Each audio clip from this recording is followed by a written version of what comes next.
खेसारी लाल यादव जी का सॉन्ग है। तो गाइस पहले तो आप सब्सक्राइब कर लीजिए, उसके बाद बेल आइकन दबा के, मेरे मुंह से भी क्या निकलता है, बेल आइकन दबा के उसको ऑल पे कर लीजिए। उसके बाद नीचे इंस्टाग्राम की लिंक दी गई है, वहाँ से हमें फॉलो कर लीजिए। ऐसे ही प्यार बरसाते रहिए। आज क्या हो रहा है? ऐसे ही प्यार बरसाते रहिए, प्यार बरसाते रहिए गाइस, प्यार बरसाते रहिए। ऐसे हम मुझे बुलाते रहेंगे, ऐसे आप मुझे सजेस्ट करते रहिए कि क्या क्या क्या क्या नेक्स्ट टॉपिक रहेगा। सो गाइस वीडियो स्टार्ट करते हैं उसके बाद। सो गाइस वीडियो स्टार्ट करते हैं, ज़्यादा पकड़ नहीं करते, देखते सॉन्ग में क्या है। So let's start it.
के बदला में बोला का दिल बाड़ू हो, तू जब दिल बाड़ू हो तो दगा दिल बाड़ू हो।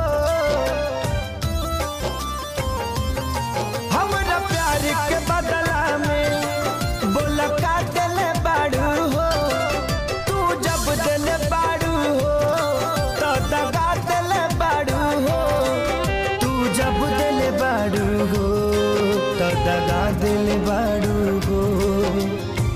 याद मत करी हो हमके बिसरई हो, अब जा जा जा जान भुला जाई हो, अब जा जा जा जा जा जा जान भुला जाई हो।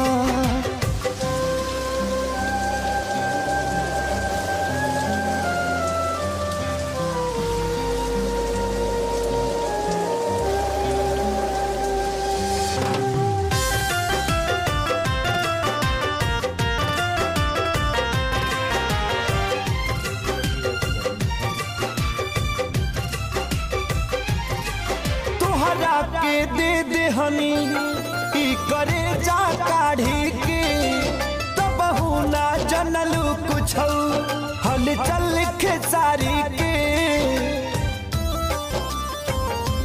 हाँ तुहरा के दे दे हनी ई करे जा काढ़ी के, तब ना जनलू कुछ हल चल खेसारी के, तब ना जनलू कुछ हलचल खेसारी के। जहर ले आईगा हमके पियईगा, अब जा जा जा जान भुला जाईहा, अब जा जा जा जा जा जा जान भुला जाईगा।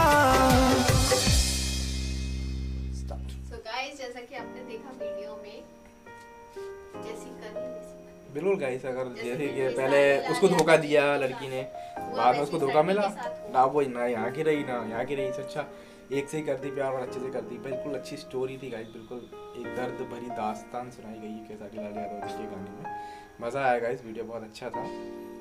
और क्या बोले जैसे थोड़ा सैड सॉन्ग था तो इमोशंस थे अलग हो जाते हैं। तो गाइस इस वीडियो को प्यार देना, प्यार बरसाइए गाइस, और ऐसी सजेशन हमें देते रहिए नेक्स्ट वीडियो हमारे टॉपिक के लिए गाइस। जब तक के लिए मिलते हैं नेक्स्ट वीडियो में गाइस, तब तक के लिए नमस्कार।